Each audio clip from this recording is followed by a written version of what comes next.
Good afternoon, everyone. Thank you very much for this time, and very warm welcome to our fellow panelists on this. We have a very good lineup, of panelists here, and it's a very interesting and important topic as well. So let me just quickly outline, set some context for our discussion, and then we will get into the details as well. Like as we've discussed during the day as well, supply chains are sitting at the center of some of the biggest business challenges, and continuous disruptions have made it a constant rather than an exception now. And if you look at some few trends, which are happening in this area, we find that just 4 or 5 trends that I'll speak about. So managing disruption has become a core capability. Geopolitical confrontation, state-based conflicts, and also climate risk are now ranked among the biggest threats that are being faced by the organization. And considering this, almost 60% CEOs now view resilience and agility as a critical to growth and a competitive advantage, when we compare them to, let's say, 5 years back to now. So the numbers kind of increase to 60% now. And the cost leadership is getting redefined with almost 65% of the supply chain executives grappling with inflationary pressures, lower demand, and also organizations are going beyond reactive cost cutting to a very disciplined cost optimization. That's an area that we'll discuss a little more as well. And cost competitiveness today is about balancing the cost, agility, resilience, and also the service. That is essentially the role of the supply chain management. Also, sustainability is becoming a key priority as we see that supply chain emissions account for almost 75% of the total emissions by an organization. So decarbonization is becoming a key priority, and also it is also emerging as a competitive advantage there. When you look at a couple of more imperatives, then visibility, extending beyond the tier 1, tier 2 suppliers is also have been an important one. Of course, COVID was one of the biggest enablers in this area to get that going. But organizations now really need to understand that where the materials are originating, identify the risk earlier, improve traceability, and also strengthen the compliance across the entire value chain. And lastly, building resilience is now a strategic priority. It's no more like a good to have. And the World Economic Forum also states that nearly 3 out of 4 business leaders, which is 75% of the business leaders, are basically prioritizing resilience investment, with each one of them viewing resilience as a driver of growth there. So with this, we understand that some of these shifts are no longer like that they are a partial or like a current trend kind of a thing. These are supposed to be more lasting requirements there. And during the panel today, we'll just go in some more detail around it as well. So again, thank you very much, everyone, for sharing your time. As we discussed, we'll start with the question which I will address to everyone, and then there are more specific questions as well. Time permitting, we'll do a quick round of the orange Q&A as well there. So the first question, and if I start with Ashwini with you, for supply chain from a long time was measured on cost, efficiency, and service levels, while today we are increasingly linking it to growth, resilience, customer experience, and global competitiveness. From where you sit and from the advantage point that you have, what has changed the most in the role of supply chain leadership? Yeah, thank you, Neeraj. So I come from aerospace and defense industry, and you would have heard there is no shortage of demand. There's no dearth of the orders coming from customer. Airplanes, as you know, we have a backlog of more than 6,000 planes. And with what is happening in the globe, defense is also, an area where the demand is going up. So some of the things that have never changed and will never change are cost, safety, and delivery. Quality, safety, and delivery. So what has changed is a recognition that the customer fulfillment goes beyond that. And for us, it's like fulfillment of the requirement that customers have in terms of deliveries also. So one thing that has changed is an understanding that we're living in a new normal where disruption is going to happen, and you have to be prepared for it. So you have to plan for it. So that's one. Second, in Indian context, we have 375 suppliers doing almost $1.5 billion every year. Operations is becoming a challenge. And I used to spend about 70 to 80% time on the strategic things. But I'll say very safely that today I spend about 70-80% time on operations, managing suppliers. So that has changed. And then of course, and a lot of other things, but disruption, We faced tariff, we have faced the war, we faced COVID. And in aerospace, there are multiple single sources that even exist in India. So you can't complain about all these disruptions, you have to deliver. So how do you define your strategy on supplier management? How do you secure production readiness? And how do you support the production system back in the States? Becomes very important for us. So that's what has changed. And I think India will see more and more of this challenge as we go up the road. And that's where I spend more time. Thank you. Thank you. Subrat, do you want to go first? Yeah, Okay, go ahead. Yeah, I would actually like to start with an analogy on this one. So basically, I look at supply chain and the changed expectation in the way some of the expectation change from a mobile phone, for example. So a telephone or a mobile phone, few years back or 25, 30 years back, it was something which was only supposed to make a call, right? So if you had good sound quality and good battery life, that is what was required. And people were happy with the mobile phone. Today, your mobile phone is your navigator, it is your cinema hall, it is your you track your health on a mobile phone. So it is your bank also, right? You do your banking or your transactions on a mobile.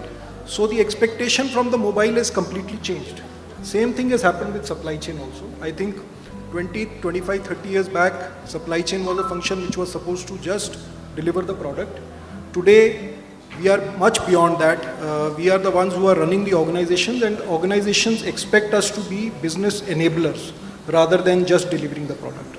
So I think that's the way the expectation from supply chain has changed over the last 10, 15, 20 years.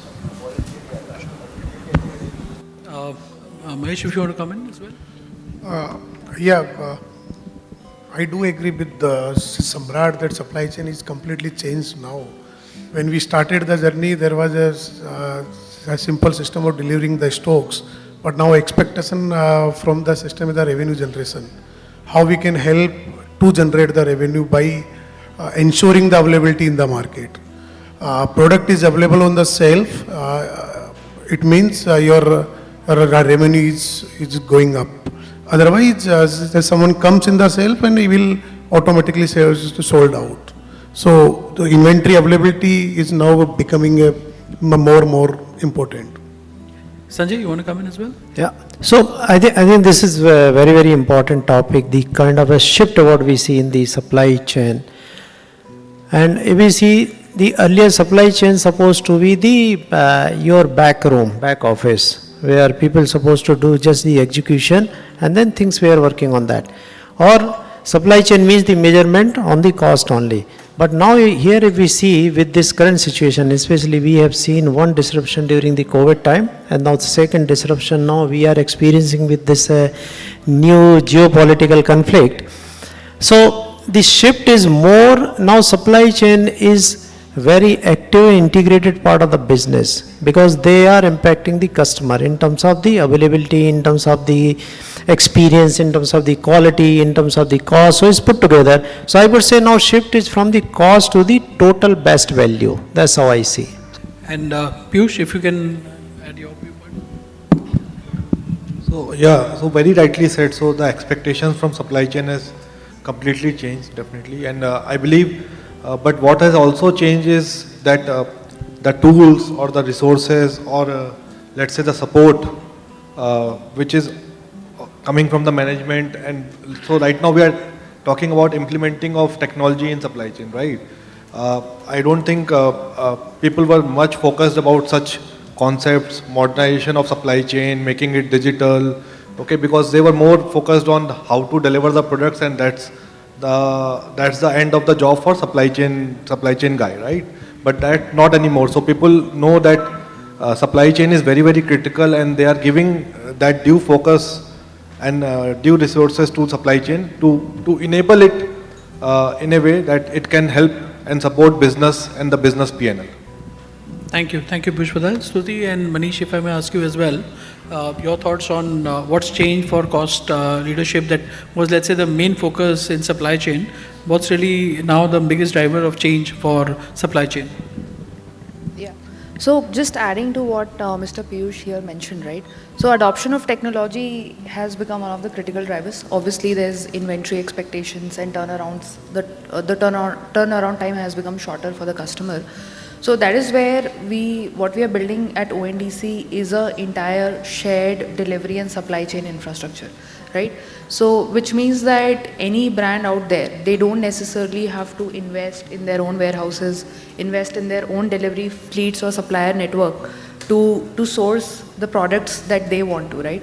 So essentially what the network might then end up enabling is they might end up getting a faster, a better quality of service at a much lower cost in a location which was otherwise not accessible or visible to them. Right, so these are some of the forward-looking technologies that even we at ONDC are working on to enable the changing dynamics of supply chain. Yeah. Manish? Thank you for the question. So let's break it down into what's the primary objective of a supply chain is and how these scenarios are changing. So primary objective was availability. We should be available.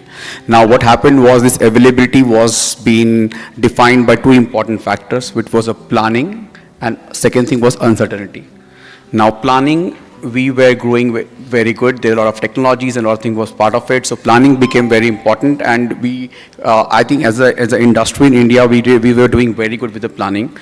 The other factor, uncertainty, is the challenge right now, because not because we can't face it.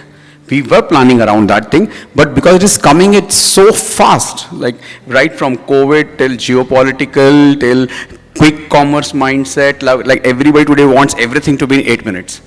So, you know, those mindsets, how to challenge, and then to be, as my esteemed panelists here talked about, integrating. Now the business wants it to be part of the whole integrated product. We want to have a warehouse, now we also have a warehouse and a retail space at the same place.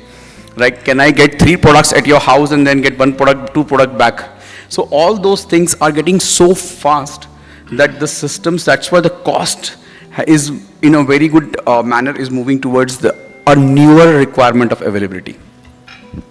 No, interesting, and I think thanks everyone for sharing their viewpoints as well. And clearly, there has been a significant change that has happened on how the managements have been looking at supply chain management. And like Samrat mentioned around it, like, you know, I think I like that example of, you know, saying that how we used to look at a mobile and how, let's say, a function like supply chain management was looked at just a fulfillment function to a function which has now become a strategic enabler, you know, for anything and activity to happen there, and really helping to meeting the objectives of the organization there. Ashwini, if I may come to you, I mean, you mentioned also that there is no dearth of demand in this sector that you are coming from, and also this is a sector where quality, compliance, traceability is non-negotiable. You know, so how do you suggest that companies should be thinking, you know, where cost competitiveness has to be done without compromising on reliability there? Yeah, and that's the balance that we as supply chain leaders need to arrive at. And in our world, and as you rightly said, you know, quality is paramount, safety, delivery is important. So cost, I will say, is important, but not the primary driver. So what we do is, you have to have the right selection of the supplier partner in the first place. Where some of the supply chain management derails is because you start looking at what you need to do post-award. The pre-award is kind of a negotiation, procurement kind of a function. In our world, most of the work happens upstream. So if you make a bad choice, then you always chase the tail at the post-award. So we have a team that looks at the part number in very simple terms. They look at the part number, they look at if we can do that work here. We don't know which supplier it will be, so we have a team that determines if we are the supplier, can we do it or not.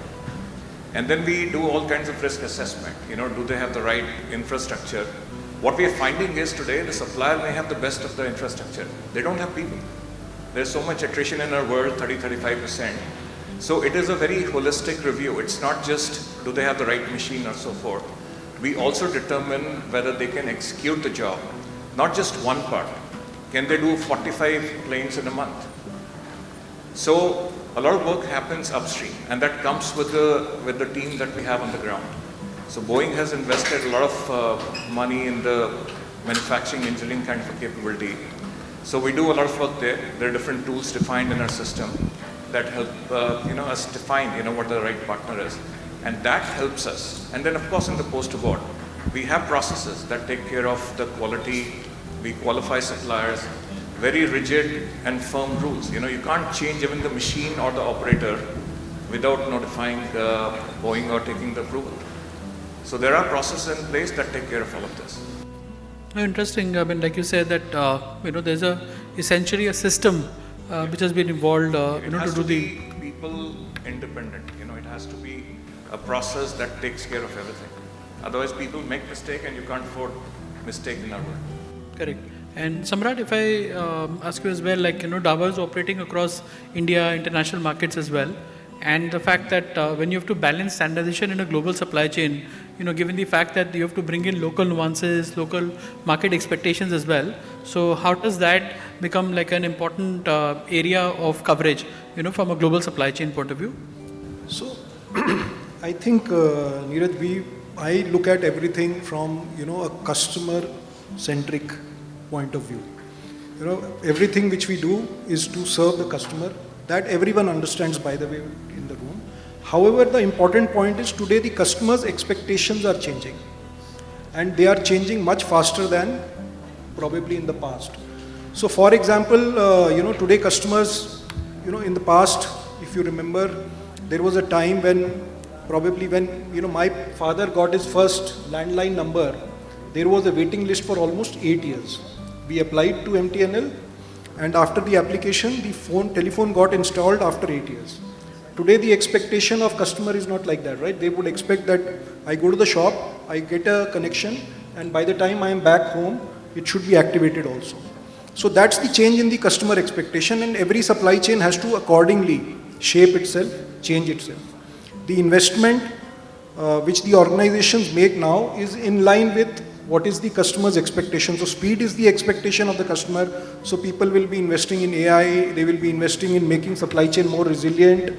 The customer wants transparency in terms of visibility probably. So people have to invest, companies have to invest in that. Now, when that is the case, then we keep customer in the center, and then we make all the systems around it. Of course, when you have to create this level of visibility, you want to have an agile supply chain, you need to make standardized processes across the organization.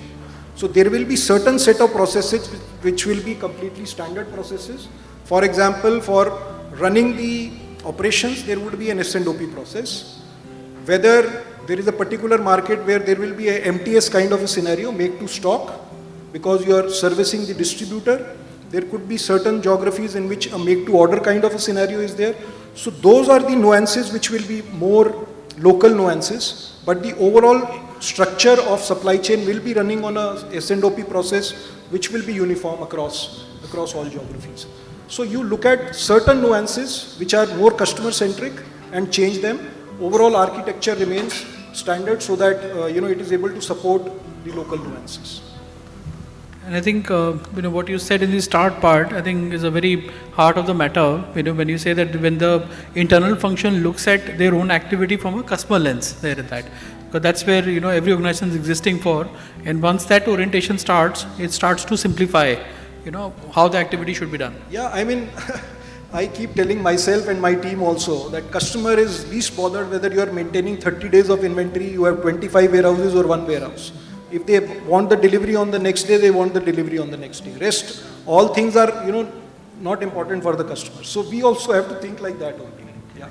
No, thanks for that. And Sanjay, if I come to you and just peel the onion a bit more, you mentioned like COVID and the disruptions that we spoke about, and most of these disruptions are outside of the company's control, right? So if you were to help us in understanding like how the supply chain management functions are working on designing their strategies in such a way that they're able to balance the cost as well as manage some of the disruptions. So basically, in supply chain, the only certain thing today we see is the uncertainty, right? And we are experiencing this, especially from the COVID time. First, we have seen the overall logistic was on pause for a couple of months, and then we have seen the inflation is going high in 21, 22, and also 23. And now in 26, we are having another challenge, right? So this is from the geopolitical impact or the things which are not in our control, but anyhow, it is important that at the end of the day, supply chain must go on, right? I will give a very classic example, and I am coming from the organization which is in the manufacturing of agriculture and construction equipment. So what happened just before the Navratra last year, government has announced that on the tractor, agriculture equipment, the GST will be zero. So what happened? There was shift in terms of the buying pattern, because every farmer, if suppose they are having their budget that they are going to buy a tractor which costs 10 lakh rupees. Now they found that yes, if GST is zero, so still they are having 10 lakhs rupees. So they themselves started upgrading. They said, okay, now I will be going to the next level tractor. And from Navratri till Diwali, this is the sort of a season for the tractor market. And I can say almost 25% sale take place in that. So see the change. There was a notification, and then within 60 days, everybody who are in the agriculture manufacturing business, they have been working how they are going to bring the components, engaging their suppliers, tier 1, tier 2 and tier 3 as well, to make sure that we are ready to support that. As rightly you mentioned, that customer doesn't bother. Whatever he wants, he needs to get delivered. And also as you mentioned that nowadays when somebody apply for the telephone and then he expects that immediately it will be done, rather there is another trend, because now everybody is applying online. The moment you apply, then immediately you start watching on your mobile as well. What is the status? No, so the expectation is the moment I click, I should start getting the results. That kind of a supply chain expectations are there. What can be done? The only thing, if we are having very standard processes in terms of the supplier reliability, in terms of the controlling the overall situation from the geopolitical, and there is nothing, there is no one rule where we will apply and it will be done. Ultimately with the failures, with the mistakes, supply chain keep on learning on that. But very importantly, the forecasting. How we are proactive in terms of the forecasting, at least you start estimating. Like in this Middle East, there were senses since last 6 months that something is happening, and couple of the industry, they were very proactive, they already started working on that, and that's how they have been able to reduce the impact. So impact is there, but yes, you can do. So this is very, very important, how strong forecasting we are bringing in the supply chain. Technology is available from the forecasting point of view. The only point is how well we can integrate the data which deliver the right results what we are looking. Otherwise it is very difficult. Earlier the trend was very different, where people used to make 5 years plan or 10 years plan. Now even you don't know what you are going to do next month. No, that kind of a situation is there from the market, from the demand point of view. So it is very important from the historical data how strongly we are able to build the forecasting that can help us to improve the overall supply chain situation. Sure. So, Mahesh, if I come to you and Piyush, to you as well. In consumer-facing businesses, supply chain performance has to balance between availability, freshness, cost. And so how do you design a supply chain that remains cost efficient while also being responsive to the changing demand there? Yeah, so I start with the episode of reaction time. Actually nowadays supply chain has to react fast. We don't have time that always. Actually we have seen in a time, recent time in a February, when in our business taxation was changed. Entire industry was actually shaken up, and that time we were not having time to react fast. At least we were having a raw material in the place, we were having a product categories in the place, and we were having a taxation on the place. So we were able to capture the market. You can imagine that we have doubled our sales in a time of 2 months only.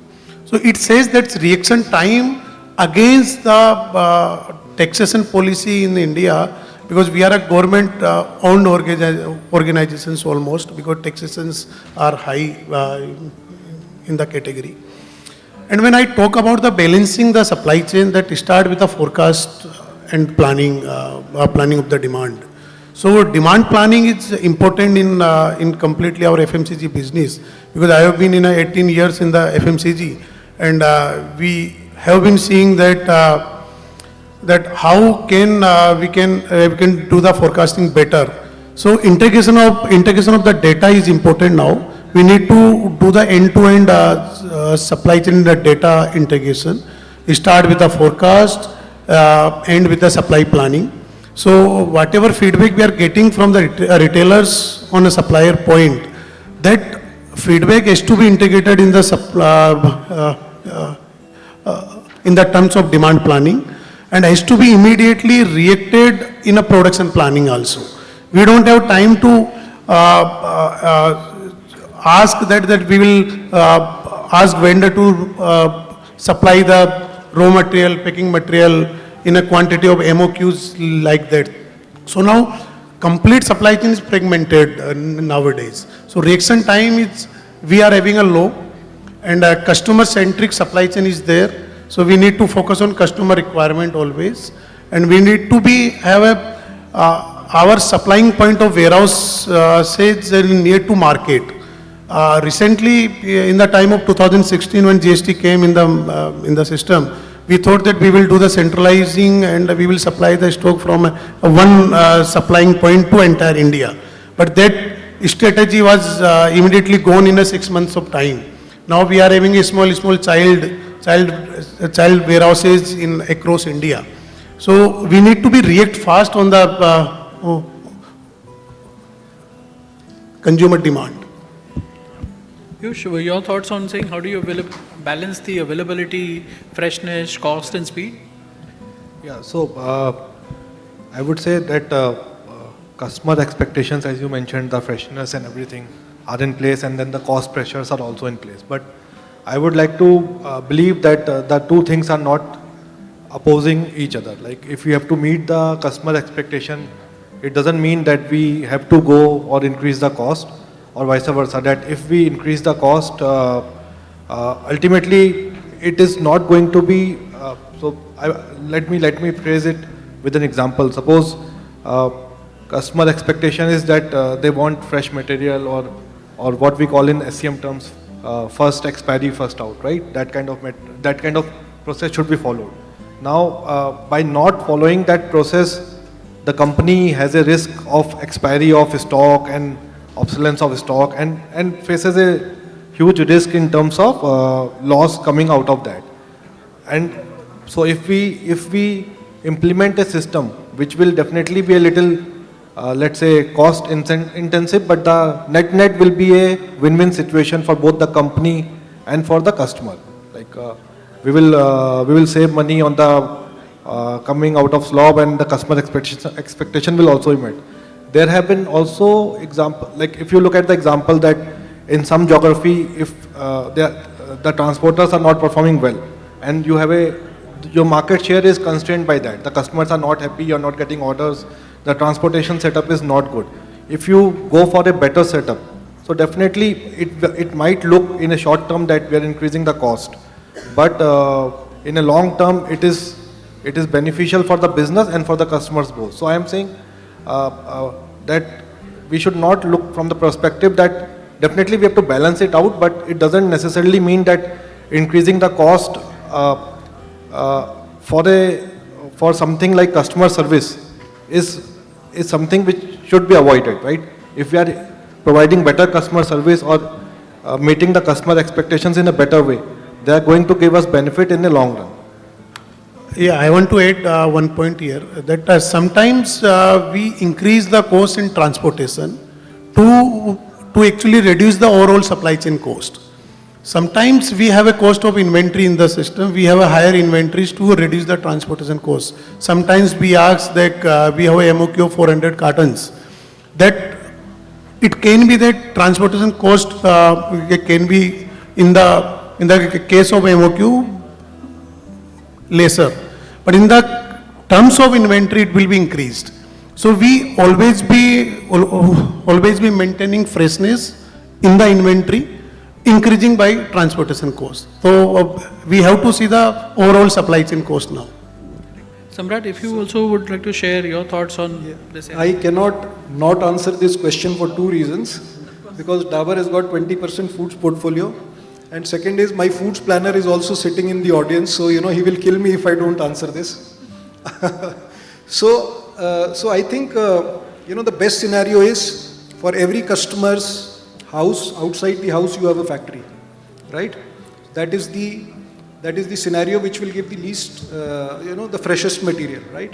So from there you have to start, and of course it is not possible, it is infeasible, but that's the way company has to think. You need to ensure that the stock which is lying in the pipeline is the minimum. How do you achieve that? You achieve it through more distributed production. So you should have more production centers for such products where freshness is important. You should be closer to the customer.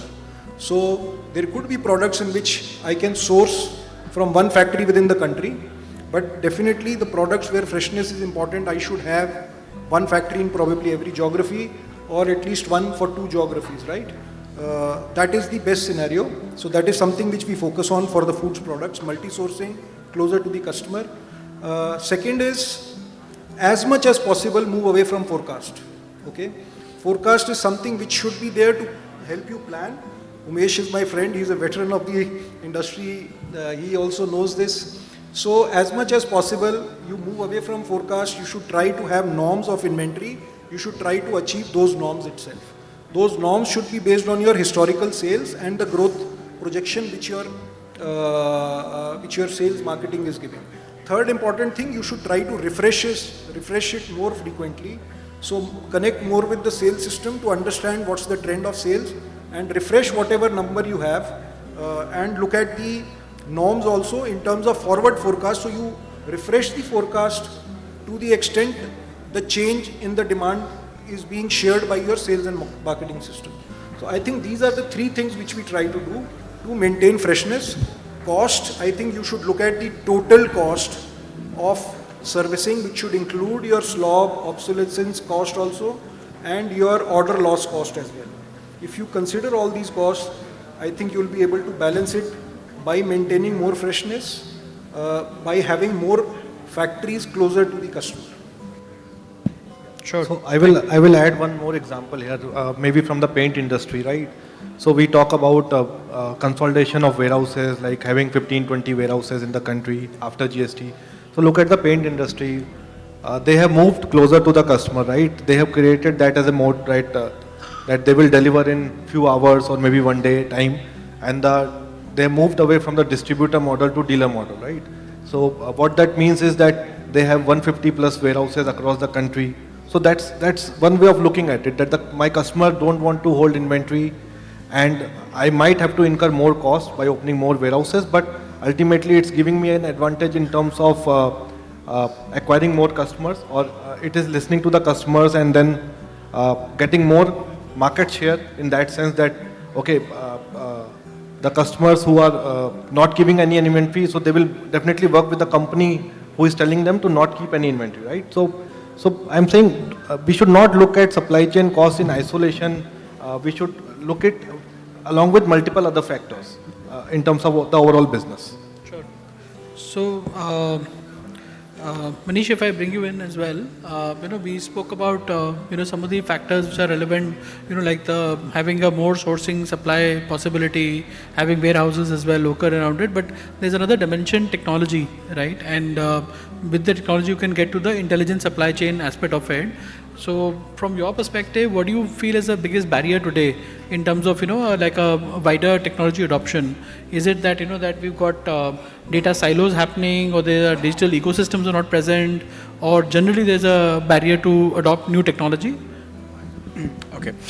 So whenever the question of technology comes, technology was always there. So there's always a thought of process. There's a two world. One is the technology world, one is a human world.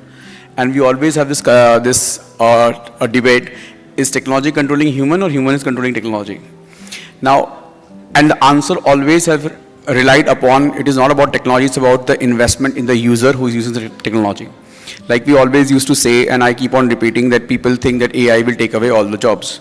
That's the talk of our town, but AI will not take away the jobs. People who know AI will take away the jobs from people who are not knowing the AI.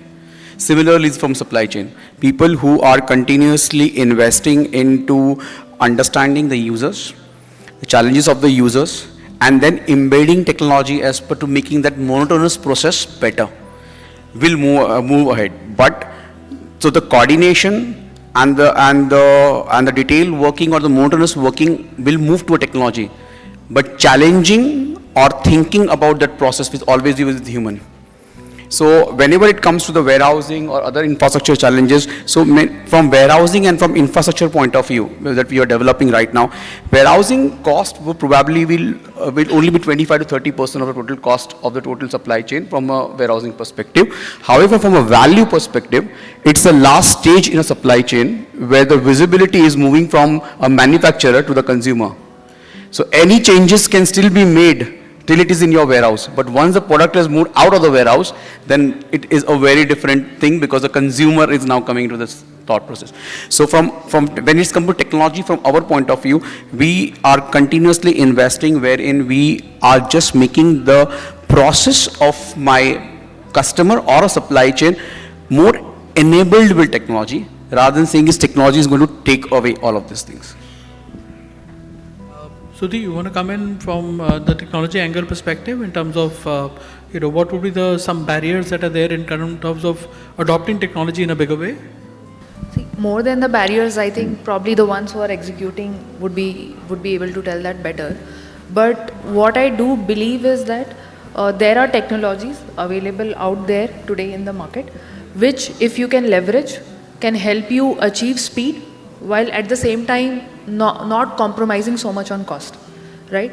So say for example, access to a wider network of available warehouses or access to a wider network of available logistics or delivery fleet partner, right?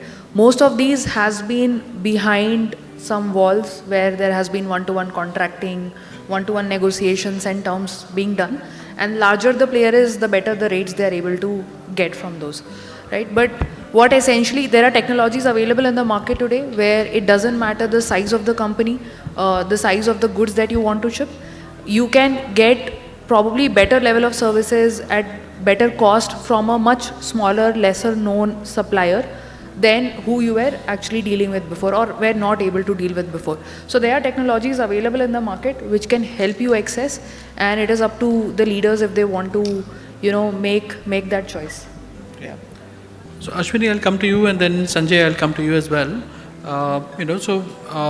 First to you, Ashwini, in terms of India is kind of moving up its manufacturing in terms of value chain perspective, and Boeing also has kind of expanded its supply chain footprint in India, and has gone well beyond the traditional components that it was being sourced from India perspective. What should we do as the next steps to evolve from a preferred sourcing destination to become an integrated part of the supply chain from a global supply chain point of view? So, as I said, we source almost $1.5 billion every year. Correct. And India is still considered to be the most acceptable or one of the most acceptable countries in the midst of the global turmoil. So I think there is a recognition, we're in a good position as far as the country is concerned. Now, the last 10 years, we have grown from nothing to $1.5 billion. As I said, people saw India, first we started with offset as the main driver and, defense offset. And we said that's not a very good way of selling the supply chain capability. Then came the cost. And then came the value, which I think everybody is talking about. But in the new scheme of things, the best way to grow supply chain is execution. And that is where Indian suppliers come across a lot of challenges. Okay? The quality is good out of India, there is no doubt about it, but we're talking about the rate at which it needs to be done. Second is, we are still more reliant on the structured supply chain, which means if you look at the plane body, the body of the plane, that is called the structure. So there are fabricated parts and machine parts, which is what we do more here. A lot of people say that, we have very strong design capability or engineering capability. We haven't found that. So in the aerospace world, we still are short of the product design capability. So to answer your question, I think we have to work very hard all across the board. I mean, we used to take pride in saying We've grown from nothing to $1.5 billion.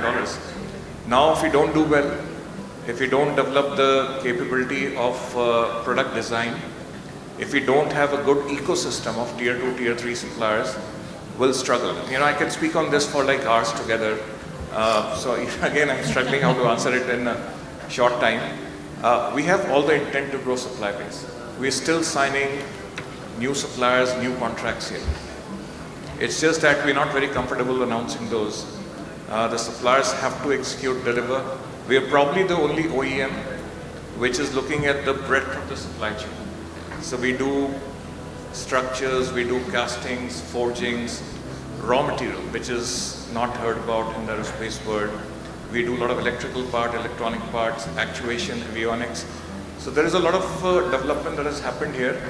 But if you have to have an ambition to make an aircraft, with the capability that we have today, you'll still end up importing about 80-85% of the parts.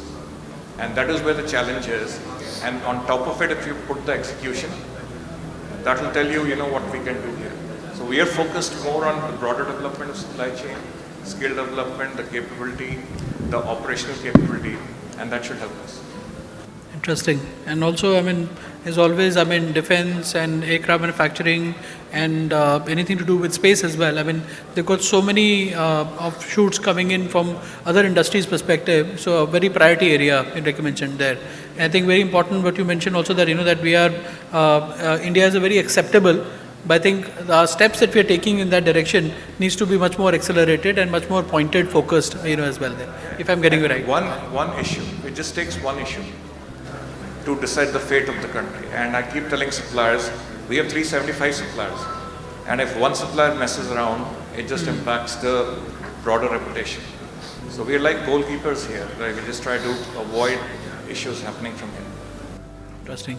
Sanjay, if I come to you as well, your thoughts on, you know, saying how do we evolve, you know, from a preferred supplying sourcing destination into an integrated global supply chain hub?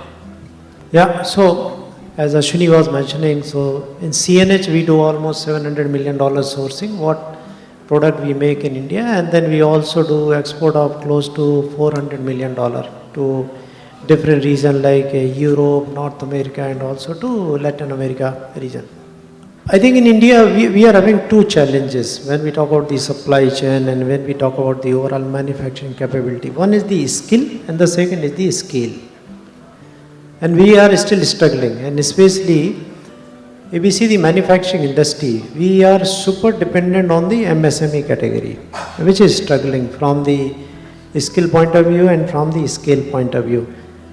The quality consistency which is very much needed, one is obviously when we talk about the India, but when we start exporting the components for the other region, the kind of a consistency is needed, still we are lacking on that, and this is one of the area where a lot of work needs to be done.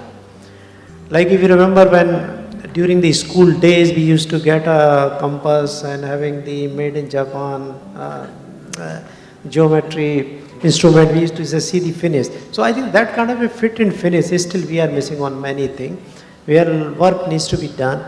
As CNH, we keep on doing the audits and global, based on the global process systems, what they are there. And we are having a very robust sourcing system, which we say strategic sourcing program, which is 7-step sourcing program where we do the RFI, then identify, do the research in terms of the supplier availability, do the first level of the filtering, then their thorough audits, visit by the group of the team who are expert from different area, and then we select few of the supplier not only on the cost or not only on the delivery but as a total best value. This is important. So as my co-panelist, he mentioned that sometime you may be having more cost on the logistics, sometime less cost on some other aspect, and that's also total best value is important. And it is also important that our focus is what we can do better in India for the world. That's how we are fixing the couple of categories, like for example castings, forging, machining, transmission gears, couple of the electrical components and the plastic rubber component. So wherever we see that yes, our supplier base is getting matured, we select them for the global sourcing point of view. Sure. So in a kind of a broad manner, if I want to say like, from a chalta hai attitude to a good quality to now great quality, that we need. And also in terms of, that moving away from what Ashwini also highlighted to say that we were somewhere people dependent to become audit dependent or review dependent, quality dependent to now a system dependency. System, with because see the self-correction. quality, nobody is going to discuss the quality. In older days, if somebody want to go for 100-kilometer drive, first he will take his jeep or car to the mechanic to get it checked, and then people used to go, right? That's how it is to कि पहले तेल हवा पानी check करा लो. But now system has changed. Nobody bother, no? You simply push the button, and now in many vehicles you don't even push the buttons with the expectation that everything is set right. So quality is the given situation today. Nobody. And it is basically now people are looking for the experience. So this is mandatory thing if really we want to scale up as country. In light humor, pre-flight checks still happen today. There, importantly, there. But Stuti, if I may come to you, as a more of a last question, and then we'll just try and do one quick rapid fire. So in today's volatile world, the third-party, partnerships are becoming more central. And also, that many companies are operating with them without even owning a single asset there. So what do you think is separating a transactional logistics provider from a true strategic supply chain partner? I'll explain with an example, and probably this might interest some of my FMCG co-panelists here, right? So we did a pilot in Hyderabad with the distributor to retailer movement, right? Traditionally, we know that retailers are used to placing bulk orders with the distributors, probably once in 7 days, 10 days, and wait for the inventory to arrive, right? But times are changing. Customer wants faster, there's no denying around it. And at the same time, retailer wants the capital to be not locked, right? They want faster turnaround of their inventory as well. So we did this experiment with one of the distributors for one of the top 2 FMCG brands, where we got a strategic 3PL partner come in for the distributor. They would help manage an on-demand logistics for movement from the distributor to the retailer.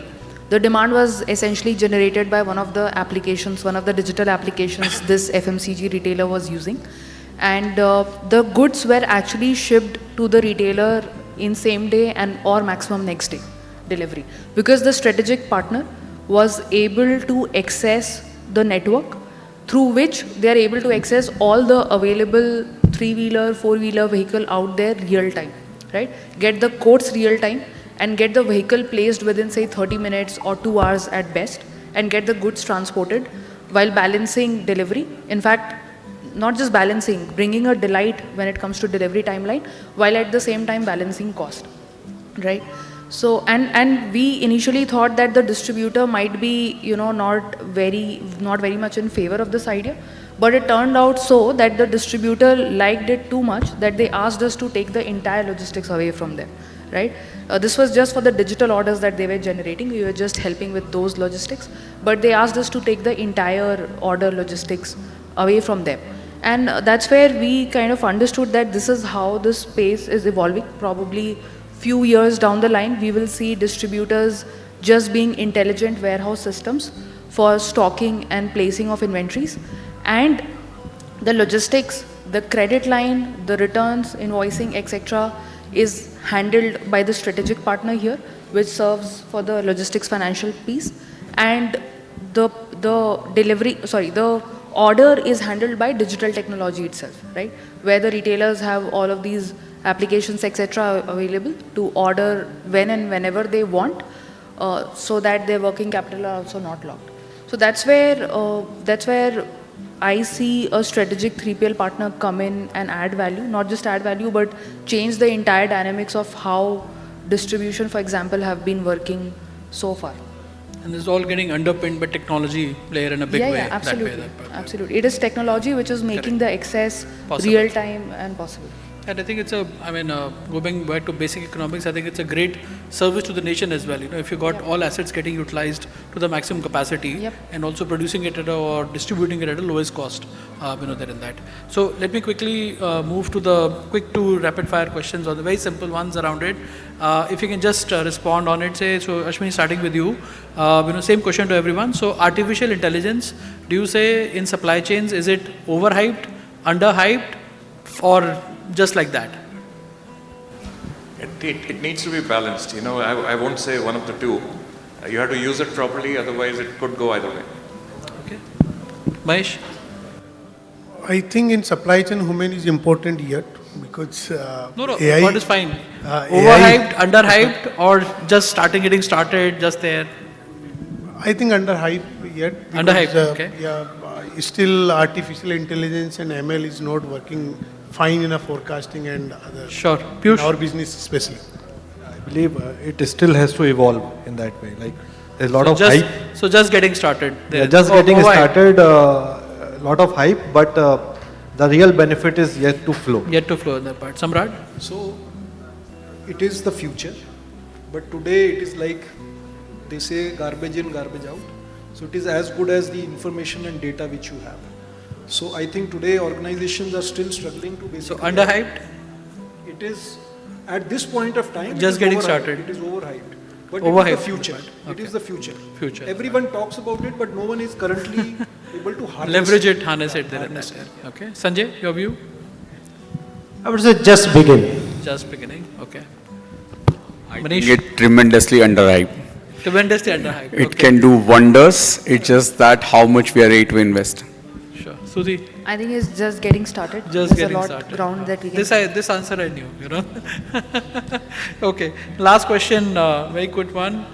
One buzzword on logistics that you're tired of hearing. Cost optimization. Okay. Piyush? Again, cost optimization is something. Okay. Safer. forecast. Or Shirley? Sanjay, your view? One word, माल कब आएगा? Welcome. Rent per square feet. Cost. Cost? Yeah. All right, okay. Thank you. Thanks very much there in that. So let me just open this up for a very quick, if you can get one or two quick questions if there are any from the audience. If anyone has a question, you can just raise your hand and let us know. All right, it seems we were crystal clear. So thank you very much, everyone, for your time. Really appreciate you coming and sharing your thoughts there in that. I think we had a diverse range of discussion that happened on it, and supply chain, as we were discussing, it has evolved, in a very significant way over the period around it. And I think COVID and geopolitical disruptions have been a very big transformation driver also, there. So look forward to interacting more. Thank you again for your time. Thank you for your time as well for listening to us today.